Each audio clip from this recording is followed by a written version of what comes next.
Vamos abrir a palavra de Deus, estamos estudando o livro de 1 Pedro, vamos dar sequência. 1 Pedro, capítulo 2, versos 18 a 25.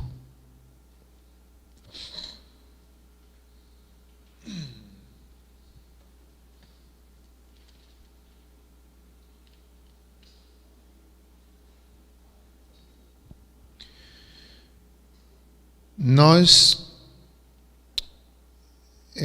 continuaremos com o tema geral aqui dessa parte do capítulo 2, desde a semana passada, do verso 11 em diante, até o capítulo 3, verso 12. Então, são assuntos relacionados à submissão. E o apóstolo Pedro começa a explicar cada área. Primeiro aos governantes, as autoridades constituídas por Deus.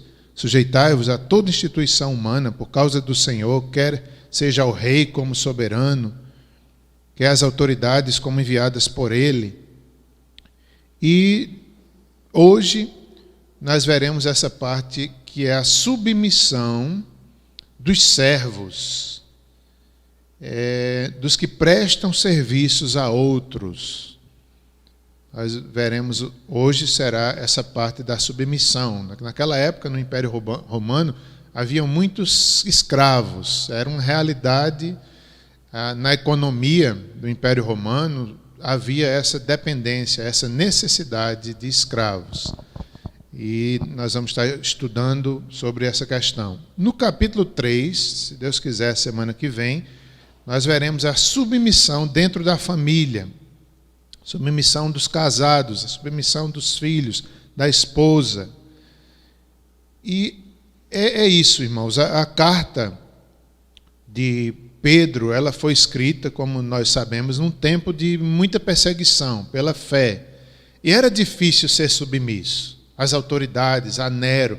Era difícil ser escravo. A escravidão não é algo bom. A Bíblia não traz a escravidão como algo bom, mas algo que era necessário, algo que era, melhor dizendo, que era realidade naquela época. E muitos escravos se converteram e eles queriam entender o que faziam. Será que agora, porque eles tinham Cristo, eles receberam a verdadeira liberdade de ser filho de Deus? Será que agora eles também eram livres da escravidão? Será que eles poderiam abandonar ali, desprezar os seus patrões? E Pedro diz que não, que eles deveriam continuar ali naquela situação difícil, triste, lamentável, mas que era possível eles serem submissos e a partir dali, legalmente, lutar pela liberdade. Então, Pedro ensina mais uma vez essa submissão a Deus, às autoridades, como o caminho correto para uma libertação, até mesmo para sair da escravidão. Não era com rebeldia, não era deixando tudo para trás, desrespeitando a todos, que eles iriam conseguir uma libertação da escravidão. Não, mas muito pelo contrário, era se submetendo a Deus, se submetendo aos patrões, e Deus os guiaria. E nesses três aspectos da submissão, algo é tão importante.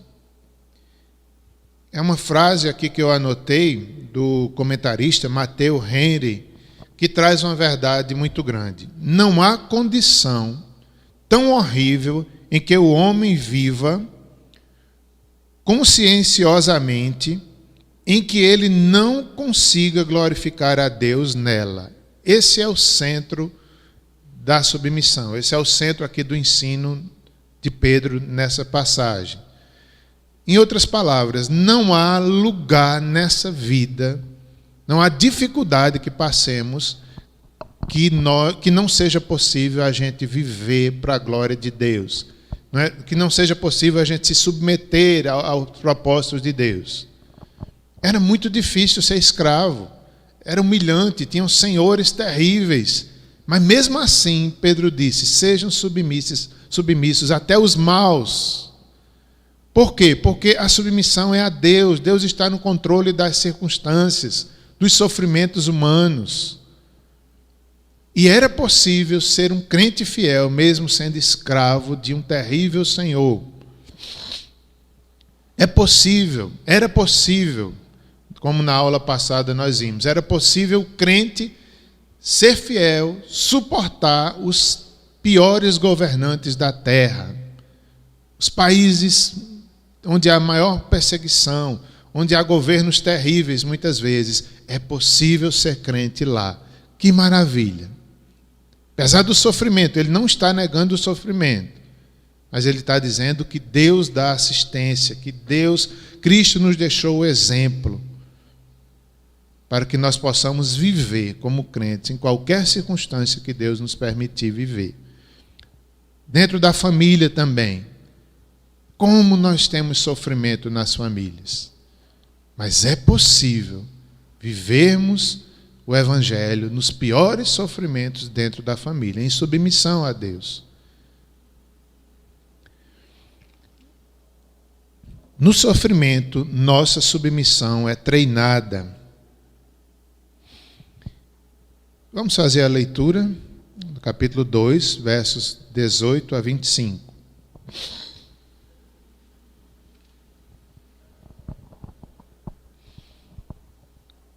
Servos, sede submissos com todo temor ao vosso Senhor, não somente se for bom e cordato, mas também ao perverso, porque isso é grato, que alguém suporte tristeza, sofrendo injustamente, por motivo de sua consciência para com Deus.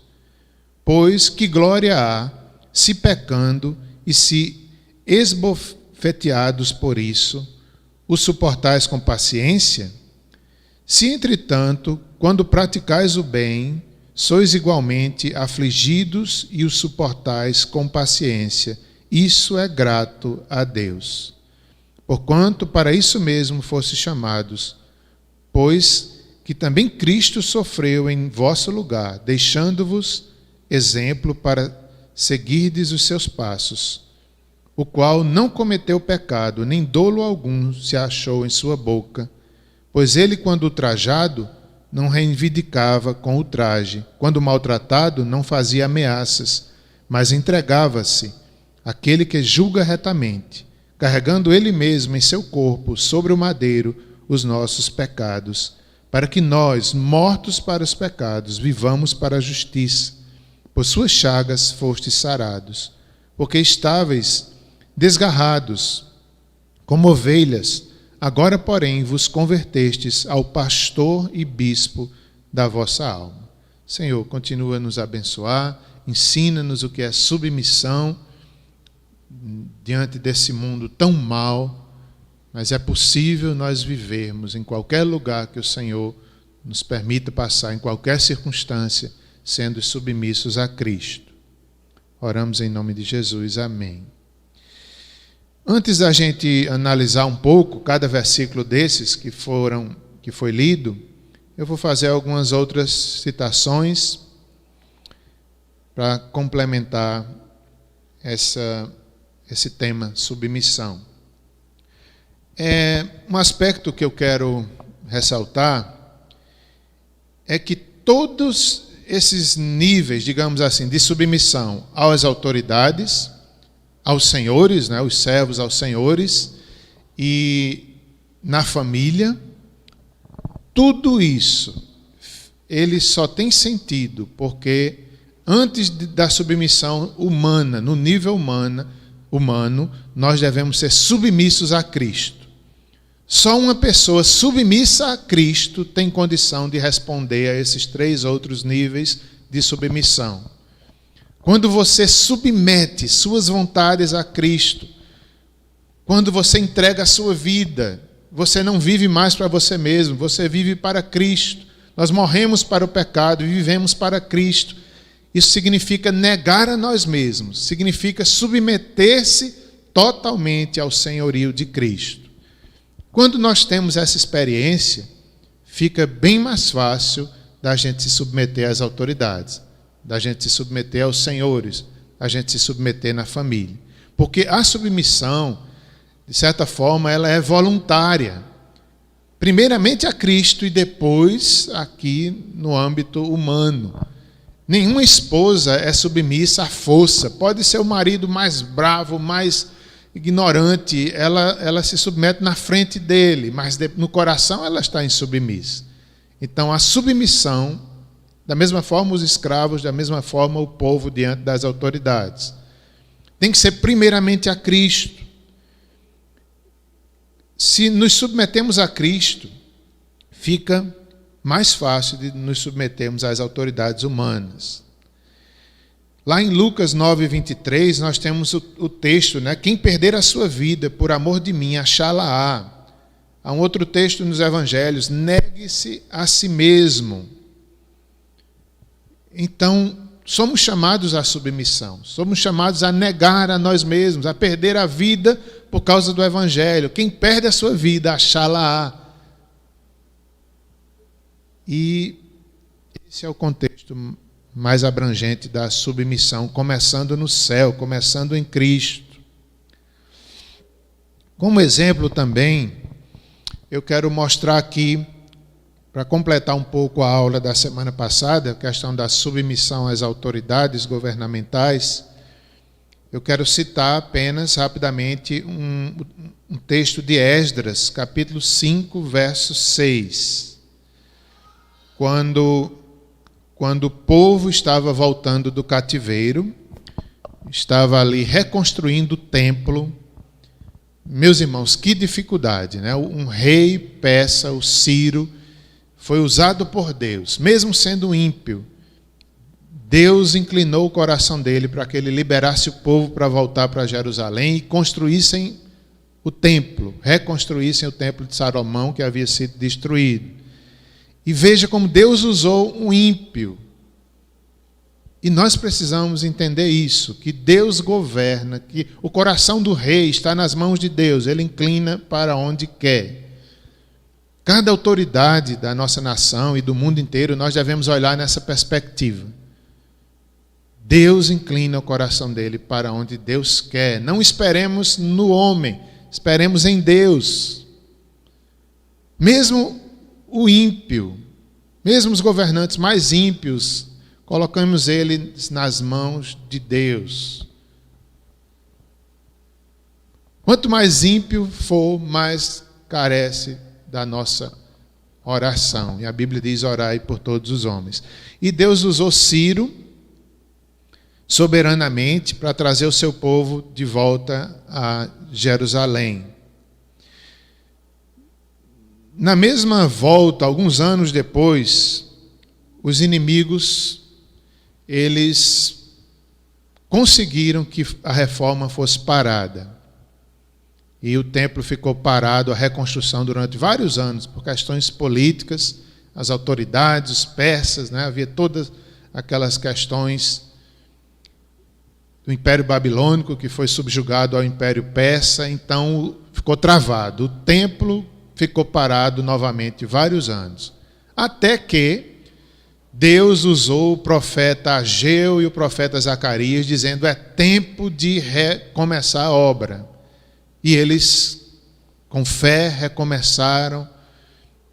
Quando recomeçaram, imediatamente os adversários bateram em cima e disseram: com que ordens vocês estão recomeçando? E ali eles explicaram, eles mostraram, defenderam ali a sua fé, o seu Deus, o decreto que Ciro tinha dado há uns vários anos antes. E os inimigos, pela intervenção de Deus, não conseguiram parar aquela obra, mas fizeram uma carta para Dario. Nessa época já era o novo governante Dario. Ímpio também. Na carta, os inimigos, os adversários, capricharam, acusando, mostrando, querendo querendo ver alguma brecha, algum erro ali no povo de Deus. Nós temos ali no capítulo 5 de Esdras toda essa narrativa do inimigo para uma carta querendo frear a obra ali do templo.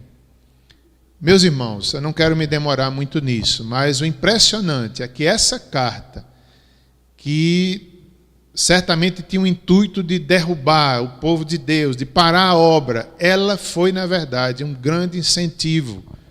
Quando chegou lá diante do rei Dario, que ele leu, que ele mandou buscar lá nos seus arquivos governamentais, ele viu e confirmou que Ciro tinha dado a ordem, e ele faz novo decreto, dizendo que ninguém poderia revogar e que os judeus poderiam terminar o seu templo e que, inclusive, esses adversários deveriam ajudar e até dar animais para adoração a Deus. Veja o controle de Deus nas autoridades. Aqueles adversários quiseram parar a obra, quiseram destruir, mas foi o contrário. Deus mandou um incentivo. Aquilo que seria para destruição foi para benefício do povo de Deus. Então é isso, irmãos. Deus governa. Deus tem um coração dos governantes. Deus faz como quer. Por isso que nós olhamos para Deus, não para os homens. Deus usou Ciro e Deus usou Dario. Depois os irmãos poderão ler melhor essa história em Esdras. Um outro texto que eu também quero citar, mostrando ainda esse domínio de Deus diante das autoridades, mas, muitas vezes, está em Jeremias 29:4. Se for possível, Gustavo, colocar na projeção. Jeremias 29:4.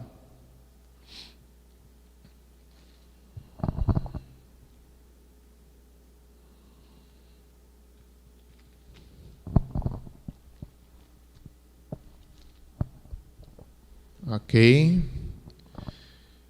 Vejam, irmãos, esse texto é uma carta do profeta Jeremias ao povo que estava em cativeiro babilônico. O povo estava desanimado. 70 anos eles iriam passar ali. O povo de Deus deixaram Jerusalém. Um pouco antes de Esdras, essa narrativa aí do profeta Jeremias.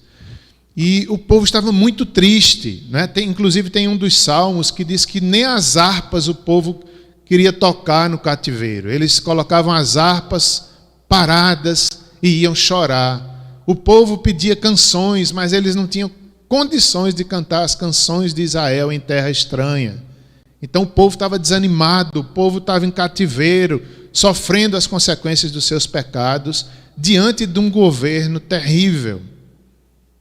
Mas Deus usa o profeta Jeremias e manda uma carta para eles, dizendo que eles deveriam continuar vivendo pela fé no cativeiro, que eles deveriam ter filhos, que eles deveriam dar seus filhos em casamento, que eles deveriam viver, que eles deveriam testemunhar sobre Deus ali, naquele império terrível, diante de governantes terríveis. Então, irmãos, só confirma isso, que o povo de Deus deve ser submisso às autoridades, porque Deus é quem está no controle. Olha o que diz o texto, a carta do profeta Jeremias ali para o povo sofrido no cativeiro. Assim diz o Senhor dos exércitos, o Deus de Israel, a todos os exilados que eu deportei de Jerusalém para a Babilônia. Então Deus começa dizendo, foi eu que coloquei vocês aí. Eu que coloquei vocês nessas circunstâncias, vocês precisavam, é para o bem de vocês, é disciplina, mas há um fim maravilhoso, aguentem, foi eu que coloquei vocês aí. Por favor, pode seguir, Gustavo. Verso 5 em diante. Aí Deus diz, através do profeta Jeremias, edificai casas, habitai nelas, plantai pomares e comei do seu fruto. Tomai esposas, gerai filhos e filhas. Tomai esposas para vossos filhos e dai vossas filhas a maridos, para que tenham filhos e filhas. Multiplicai-vos-ei, multiplicai-vos aí e não diminuais. Um pouco mais adiante. procurai a paz da cidade, para onde vos desterrei, e orai por ela ao Senhor, porque na sua paz vós tereis paz. Vamos ficar por aí, pode deixar projetado esse versículo um minutinho. Veja que profecia. Vivam pela fé no cativeiro, tenham filhos, casas, plantem, se alegrem, comam seus frutos, esperem. Eu não vou ler mais, mas lá no finalzinho desse capítulo vai dizer que depois de 70 anos o Senhor os tiraria. Deus tinha um plano maravilhoso. E esse verso é tão importante, que nós devemos fazer isso aqui no Brasil, diante das nossas autoridades, da nossa cidade, Campina Grande, do nosso estado. E o verso diz o seguinte: procurai a paz da cidade, para onde vos desterrei. Orai por ela ao Senhor, porque na sua paz vós tereis paz. Então, meus irmãos, no lugar mais difícil onde nós estejamos, no governo mais terrível, como eles estavam, a Bíblia diz: procurai a paz desse povo. Em outras palavras, viva pela fé, dê testemunho, não complique as coisas, seja obediente às autoridades, mesmo no cativeiro. Procurem a paz, orai pelo rei, orai por esse governante tão ruim, porque na sua paz vós tereis paz. E assim eu finalizo essa parte, completando a aula passada, que é a submissão às autoridades governamentais. Voltemos agora ao texto de Pedro, capítulo 2, verso 18, para continuarmos estudando o texto.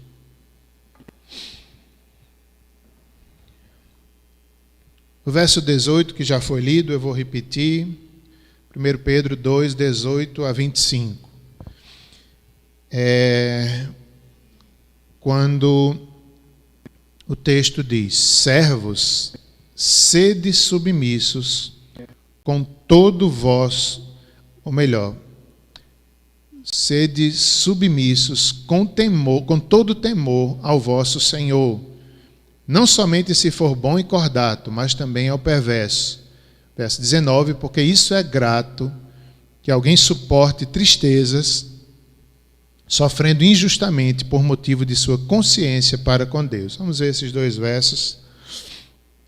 O contexto aqui, como já falei, era de escravidão. No Império Romano havia muitos escravos e muitos se converteram, e Pedro estava ali instruindo o que eles deveriam fazer.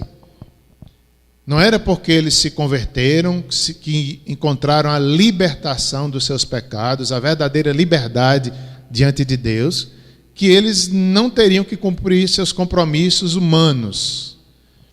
Será que porque agora eles eram crentes, eles tinham que abandonar os seus senhores, tinham que fugir das suas terras? E Pedro disse que não, que era possível eles serem crentes mesmo sendo escravos e que eles poderiam lutar por uma libertação da forma legal. E eram muitos os escravos ali no Império Romano por vários motivos: escravos de guerra, escravos que eram contratados e outros tipos de escravidão. Aqueles que já nasciam escravos. Não é um tema fácil, mas a Bíblia ela aponta o caminho da libertação para os escravos. Não era fácil, o apóstolo Paulo fala sobre isso, Pedro também fala sobre isso, mas era um contexto tão difícil de perseguição que eles tiveram que falar aos poucos, até que na história da igreja houve lutas justas e a sociedade também foi rompendo, até que houve aí a questão da libertação da escravidão, pelo menos oficial. Sabemos que ainda hoje existe outros tipos de escravidão. Então, irmãos, os servos, ou melhor, a economia do mundo antigo dependia da escravidão.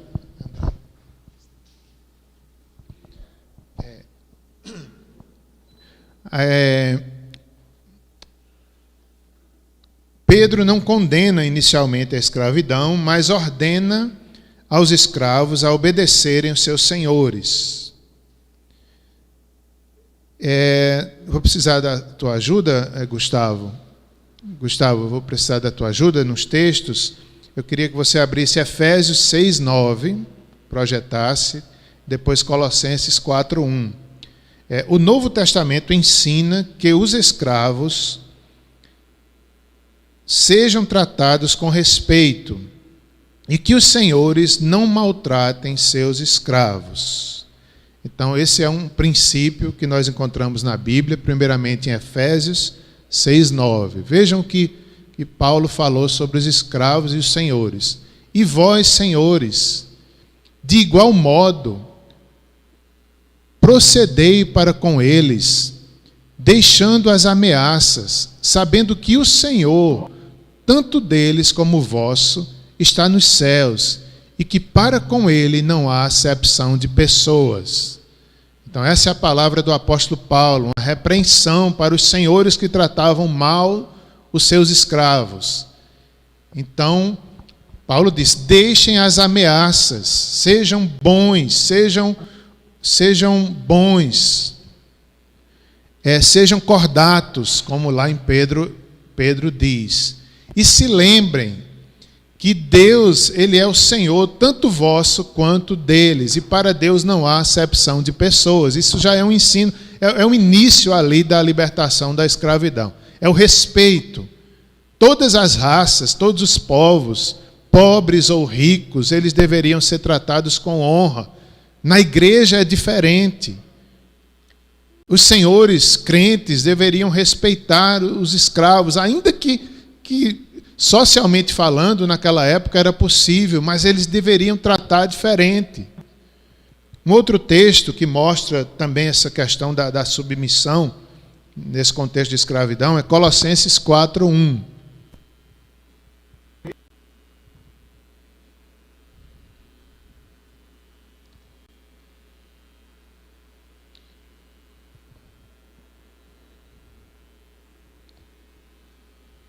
Senhores, tratai os servos com justiça e com equidade, certos que também vós tendes Senhor no céu. Mais uma palavra aí do apóstolo Paulo ali defendendo os escravos, colocando as coisas em ordem. Senhores, tratai os seus servos com justiça, com equidade, com igualdade, com respeito. Era como se ele estivesse dizendo, eles são a imagem e semelhança de Deus como você é. Não é porque você é rico que você vai tratar o escravo de forma má. Não, eles são filhos de Deus. Tratem com justiça, com igualdade. Certos que também vós tendes um Senhor no céu. Paulo estava repreendendo aqueles senhores maus e dizendo, se lembre que você tem um Senhor no céu. Se lembre que você é escravo de Cristo. Só abrindo parênteses aqui, eu lembro, se a gente fizer uma comparação hoje, né, aqui em Campina Grande, aqui no Brasil, eu aprendi isso muito com minha mãe, como ela trata com honra as pessoas que a ajudam lá na casa dela. Isso desde que a gente era pequeno. Sempre nós tivemos pessoas que ajudavam na faxina, ou morava com a gente, ou vinha fazer, mas nunca eu a vi desrespeitando. É impressionante. Até hoje ela paga direitinho, ela dá os direitos, inclusive agora, nessa época de Covid, eu mais uma vez vi ela fazendo coisas tão bonitas, né? Porque ficava aquela dúvida se a pessoa vinha ou não vinha fazer a faxina, por questão da contaminação, eles são idosos, e ela fazia questão de pagar a pessoa. Ainda que a pessoa não viesse fazer, ela dizia, mas ela precisa, eu vou manter parte do pagamento. Então, Paulo estava ensinando isso aos senhores, sejam justos, tratem com equidade, com respeito, lembre-se que vocês têm um Senhor no céu.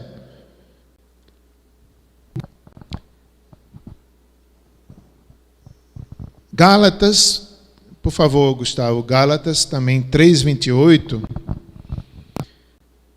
enfatiza a igualdade espiritual, tanto de escravos quanto de livres.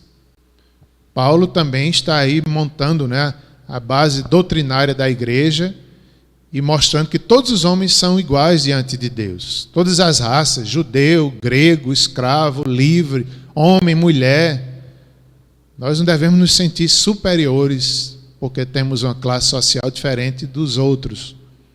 Então, Paulo diz aí aos Gálatas: dissarte, não pode haver judeu nem grego, nem escravo nem liberto, nem homem nem mulher, porque todos vós sois um em Cristo Jesus. Então, esse texto é muito conhecido e ele mostra a nível espiritual, todos nós somos dependentes da mesma graça em Cristo Jesus. Todos nós somos pecadores de igual modo. Judeu é pecador igual aos gentios, igual aos gregos. O escravo e o que é livre também são iguais diante de Deus. Por quê? Porque o escravo, ele é livre diante de Cristo. E o Senhor, ele é escravo de Cristo. Não há diferença entre homem e mulher diante do Senhor. Agora, nos papéis sociais, sim. O homem é o cabeça do lar, o homem é o cabeça da mulher, ele é o líder, a mulher deve andar em submissão. Mas isso aí é nos relacionamentos sociais deixados por Deus, na igreja também.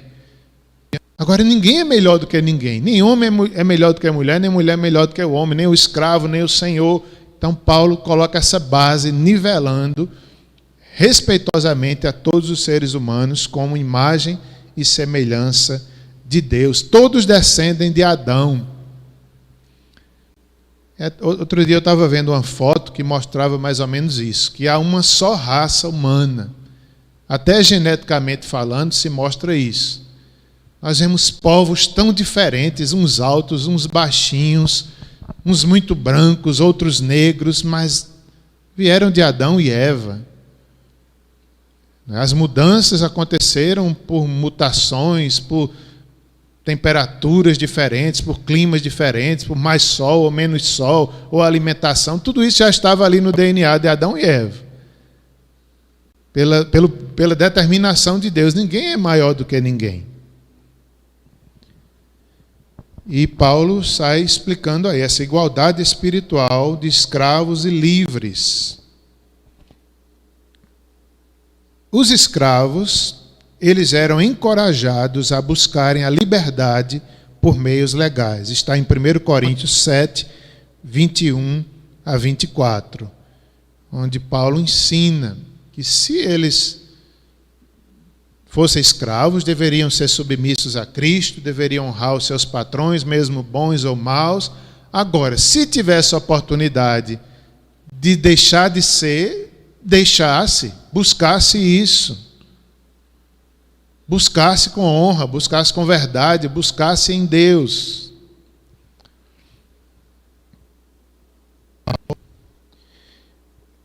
Os versos que nós lemos aí, o 18 e 19, ainda nos ensinam, não somente se for bom ou cordato, sejam submissos com temor, né, com respeito, com honra, ao vosso Senhor, vosso patrão, não somente se for bom ou cordato, mas também ao perverso.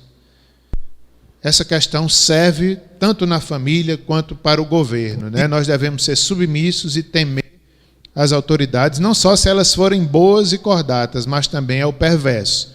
Seja ao governo perverso, seja ao senhor aqui dos escravos perverso, ou seja, a um marido perverso. Então, não somente se eles forem bons ou cordatos, mas também ao perverso. O que é que significa isso? A negligência de uma das partes não libera o outro a agir de forma errada. Então, isso é um princípio muito bom. Não é porque o governante está sendo ruim, mal, que eu vou agir de forma errada, desrespeitosa, e que vou me rebelar. Não, se ele está errado, Deus o julgará. Não é porque ele errou que eu, como povo, vou entrar nesse mesmo caminho.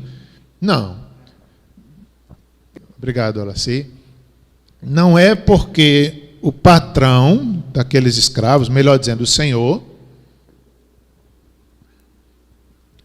não é porque o senhor era um senhor mau que os escravos iriam se rebelar não. Temam a Deus, respeite os piores senhores. Se entregue a Deus que julga retamente, que nos defende. Deus defende aquele que se submete a Ele, mesmo nos piores lugares da terra. E também a esposa, né? Eu não me submeto ao meu marido não, porque ele é ruim, ele é mau, então não respeito ele. Não. Pelo contrário, temam. Se submetam. Claro, abrindo um parênteses aqui, claro que há abusos, tanto de governos, quanto de senhores, quanto de maridos.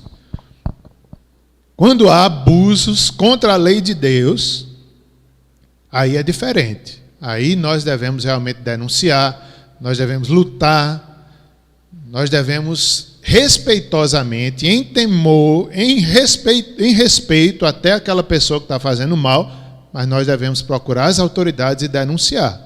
Seja uma esposa oprimida, seja uma esposa que está sofrendo abusos, ela não pode se calar, ela tem que procurar ajuda na igreja, ajuda no governo.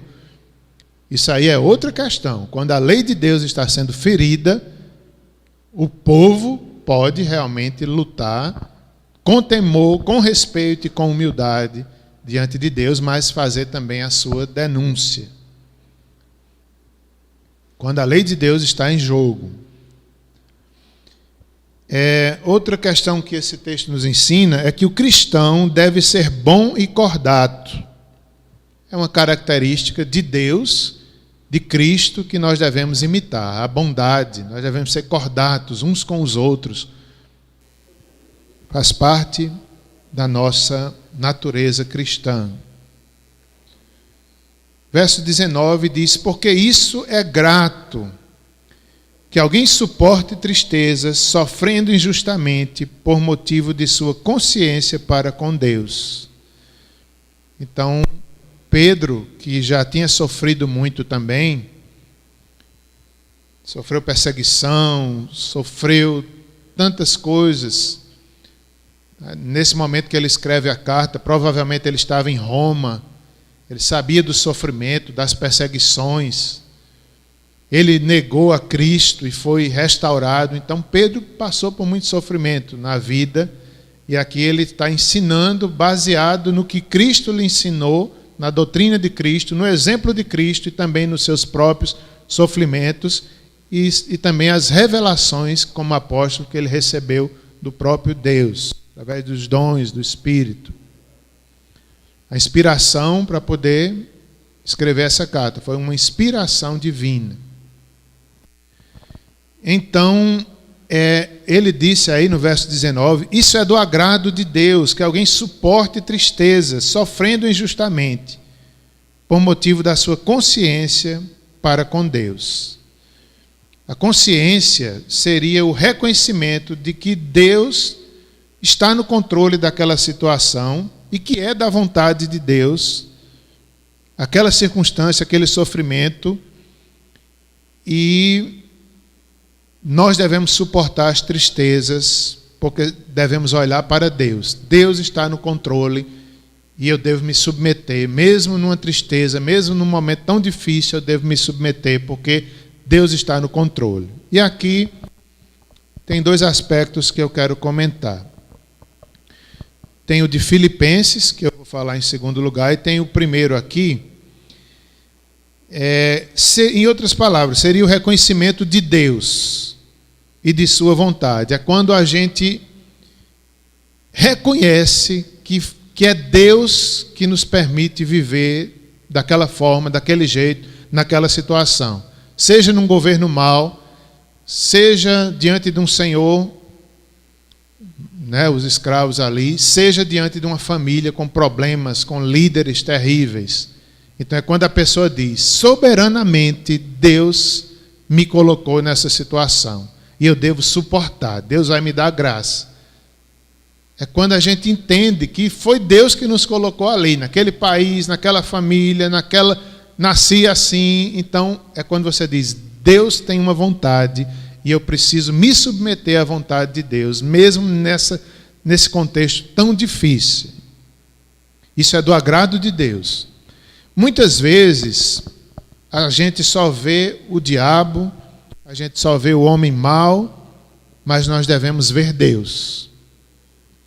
Em outras palavras, veja Deus antes de ver o homem. Veja Deus antes de ver as circunstâncias difíceis. Deus soberanamente nos colocou naquele lugar. Então, é do agrado de Deus que alguém suporte essas tristezas, mesmo sofrendo injustamente, por motivo da sua consciência para com Deus. Outro princípio aqui é o princípio do contentamento. É o que Paulo ensina aos filipenses. Nós devemos estar contentes em toda e qualquer situação. Na honra, na desonra, na riqueza, na pobreza, na fartura, na fome. E Paulo, preso, né, como Paulo estava, e Paulo diz, aprendi a estar contente em toda e qualquer situação. Meus irmãos, isso não é fácil. Isso é uma aprendizagem, isso é um trabalhar de Deus na nossa vida, para que a gente veja a soberania de Deus, para que a gente veja a vontade de Deus em todas as coisas. É quando a gente está passando por lutas e a gente diz, Senhor, eu me submeto a Ti. Senhor, eu não entendo, mas recebo das Tuas mãos, eu aceito, me dá graça, me dá força. Por que o Senhor está permitindo isso? Eu não sei, mas eu sei que é para o meu bem. Me ajuda a submeter a Tua vontade, por questão de consciência. Para que a nossa consciência esteja em paz diante de Deus. Porque se a gente não fizer isso, a gente vai ficar lutando contra Deus. Ah, Deus é o culpado, porque Deus é mal, porque Deus me colocou nessa situação, ou então é o diabo. Não, a gente tem que estar em paz, ter uma consciência forte na fé e não uma consciência fraca, tola, que se escandaliza, que né, vê as coisas só no nível humano. Se escandaliza, vem a dúvida, vem o receio, mas quando a gente está com a consciência forte, foi Deus que me colocou aqui, mesmo sendo um momento injusto, difícil, mas Deus está comigo, eu vou sofrer confiando no Senhor. Isso é uma lição que Pedro passou na vida e que aqui ele está ensinando àquela igreja que estava sofrendo e serve para todos nós. Como a questão do Covid mesmo, né? Se a gente olhar assim, a gente olha, eu já vi tanta gente dizendo, isso não vem de Deus não, isso é o diabo. Isso tal, o culpado é fulano, o culpado é ciclano e tal. Claro que tem todos os aspectos humanos, tem toda uma questão aí a ser analisada, mas em primeira instância passou pelas mãos de Deus. Foi Deus que permitiu. E nós devemos nos submeter, aceitar a vontade dele, ver Deus em todas as coisas, seja na vida, seja na morte, seja na cura de alguém, seja na morte de alguém. Isso é difícil, mas nossa consciência deve estar submissa a Deus. Isso é fé, isso é contentamento, isso é do agrado de Deus que soframos injustamente. Verso 20, Pedro vai dizer: se sofremos pacientemente, praticando o bem, sendo afligidos, isso é grato a Deus. Pois que glória há, se pecando e sendo esbofeteados por isso, suportais com paciência. Ele está dizendo assim, se você pecou, está sofrendo, está sendo esbofeteado, suportais com paciência, que glória há nisso? É como se ele estivesse dizendo, você está tendo o que merece, você pecou e sofra agora as consequências. Não há muita virtude nisso. Agora, se você não pecou, se você está fazendo bem e você está sofrendo injustamente, mesmo assim você tem paciência, Nisso aí há glória, nisso aí há louvor. Deus se alegra quando a gente tem esse tipo de paciência quando está sofrendo de forma injusta. Não é? Se a gente está sofrendo pelo mal que a gente fez, é de se esperar. Não há glória nisso. Agora, sofrer inocentemente, sofrer injustamente, e ali ter paciência, por causa da consciência para com Deus, nisso há louvor. Deus se alegra quando a gente age dessa forma, com paciência, ainda quando somos afligidos injustamente. Mesmo fazendo bem, sofrendo. Agora, verso 21. Verso 21. Portanto, para isso mesmo fostes chamados, pois que também Cristo sofreu em vosso lugar, deixando-vos o exemplo, para seguirdes os seus passos. Meus irmãos, é tão surpreendente o que Pedro diz aqui. É como se a gente, se pudesse, apagava essa parte da Bíblia. Porque Pedro está dizendo, para isso mesmo nós fomos chamados. Misericórdia, né? Se a gente pudesse, eu tirava essa parte assim da Bíblia. Não, Senhor, não bota sofrimento na minha vida, não. Mas aqui está dizendo que nós, como cristãos, somos chamados ao sofrimento. Nós padecemos nesse mundo, que o mundo é mau, o mundo odeia a igreja. E nós sofremos pelo bem, nós sofremos porque amamos o Evangelho, porque somos crentes, porque insistimos em pregar o Evangelho, insistimos em crer em Deus, insistimos em amar, insistimos em perdoar, nós sofremos. Aí Pedro disse, para isso mesmo vocês foram chamados. O sofrimento faz parte da vocação cristã. Pois também Cristo sofreu em vosso lugar, deixando-vos o exemplo para seguirdes os seus passos. E aqui ele vai mostrar o exemplo de Cristo, que suportou todo tipo de sofrimento nessa terra, nos dando o exemplo. Nós estamos unidos a Cristo no seu sofrimento, mas não só isso, na sua ressurreição também. A Bíblia diz, se nós sofrermos com Ele, também reinaremos com Ele. Nós morremos com Ele ali na cruz, mas também ressuscitamos quando Ele ressuscitou. Estamos ligados a Cristo. Cristo é nosso exemplo. Nós devemos viver no padrão de Cristo, as suas pegadas. O texto diz assim, deixando-vos exemplo para seguirdes os seus passos. O cristão tem que seguir a mesma estrada de Cristo, mesmos passos. Pegada após pegada. Nós devemos seguir a Cristo numa vida irrepreensível, evitando autodefesa e vingança, confiando na providência e na soberania de Deus. Versos 22 a 24, vamos olhar o exemplo de Cristo,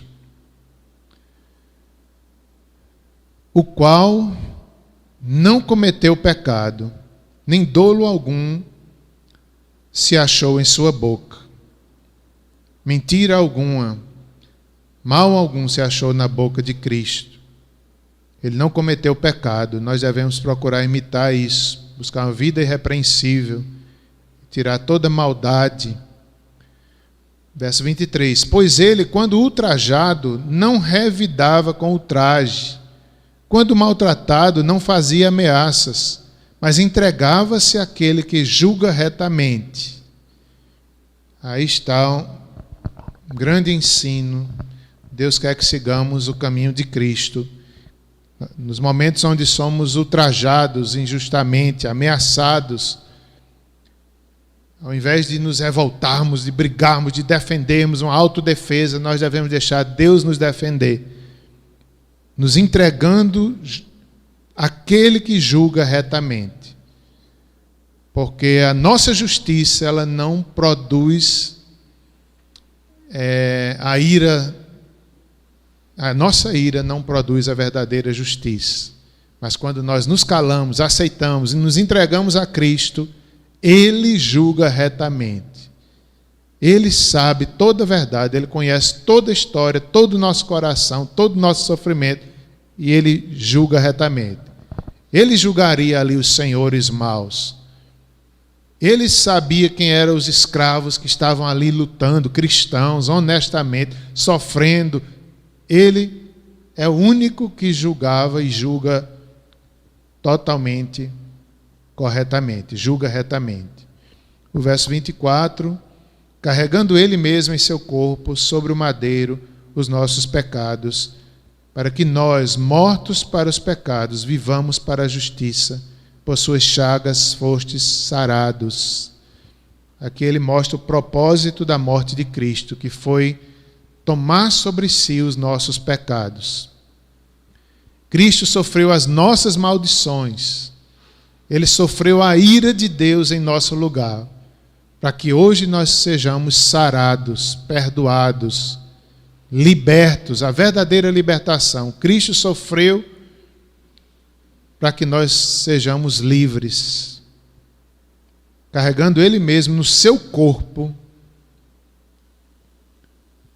sobre o madeiro, sobre a cruz, os nossos pecados, para que nós, mortos para o pecado, vivamos para a justiça. É do desejo de Deus que nós vivamos uma vida justa, justificados por Cristo, perdoados, entendendo que nós merecíamos a morte, mas recebemos a justiça pela graça. Por isso que há adoração, por isso que há muito mais que agradecer do que reclamar. Nós recebemos, o salário do pecado é a morte, é o que nós merecíamos, mas recebemos o dom da justiça gratuitamente. Devemos viver na justiça, por suas chagas fostes sarados. Pelas chagas de Cristo, nós somos sarados, perdoados, salvos, redimidos. Um dia seremos plenamente nos céus. Nós só seremos totalmente curados no céu. Aqui enfrentamos lutas, doenças, mas nós fomos curados em Cristo. No céu isso se cumprirá plenamente, seremos totalmente curados. Ele tomou sobre si nossas dores, nossas enfermidades, nossas maldições. E estamos nesse caminho até chegar ao reino de Deus, onde nunca mais teremos problemas, nem maldições, nem pecados e nem enfermidades. Ele tomou sobre si os nossos pecados. Por suas chagas nós fomos sarados. E o último verso, ele fala sobre a verdadeira liberdade. O escravo crente era verdadeiramente livre, porque estáveis desgarrados como ovelhas, agora, porém, vos convertestes ao pastor e bispo das vossas almas. Então, ele mostra para aqueles escravos e para todos nós que nós estávamos desgarrados como ovelhas que não têm pastor, como ovelhas perdidas. E realmente, irmãos, toda pessoa que não tem Cristo, ela está desgarrada, a sua vida está errada, em algum aspecto, ele está ali como uma ovelha perdida. Muitas vezes nem percebe, nem entende, mas é uma ovelha desgarrada, sem propósito eterno de vida. E Pedro diz isso: estávamos todos nós desgarrados como ovelhas. Agora, porém, vos convertestes ao pastor e bispo das vossas almas. Então ele estava dizendo, agora é diferente, vocês são livres. Vocês não são mais escravos do pecado. Agora vocês têm um pastor, vocês têm um bispo, um superintendente que cuida da vida de vocês. É como se ele estivesse dizendo, vocês são povo de Deus, raça eleita, povo adquirido, propriedade particular de Deus. Nós somos, cada um de nós, pedras vivas. Jesus é a pedra angular e cada um de nós é um tijolinho da igreja do Senhor, do corpo de Cristo. Era como se ele estivesse dizendo, se alegrem nisso, vocês são escravos, mas vocês são ricos, vocês são libertos, vocês têm um pastor. E a figura do pastor era muito conhecida, né? Como hoje, desde o Antigo Testamento, os pastores de ovelhas, de animais, os pastores que viram ali os anjos no nascimento de Jesus. Então, Cristo é pastor. Ele cuida. O Salmo 23 também nos traz a lembrança, quando nós vemos aqui que Cristo é nosso pastor, nós podemos fazer uma associação ao Salmo 23, que ainda que passemos pelo vale da sombra da morte, o pastor estará conosco, bondade e misericórdia me seguirão todos os dias da minha vida. Quando os inimigos atacarem nessa jornada até a cidade celestial, o Senhor nos defende com o seu cajado. O cajado era para... algumas pessoas entendem como se o cajado fosse para quebrar a perna da ovelha rebelde. De repente pode até ser, mas se entende melhor que o cajado do pastor era para bater nos inimigos, no lobo, nos inimigos que viriam perturbar o rebanho. Então eu gosto desse sentido. O Senhor Jesus nos defende o seu povo. Qualquer inimigo que venha nos perturbar, o cajado do Senhor nos defende. Ele está ali, o pastor, Jesus Cristo, pastor nosso e bispo das nossas almas. Ele cuida das nossas almas, ele tem o controle da sua igreja, ele é o cabeça da igreja. Somos o seu povo.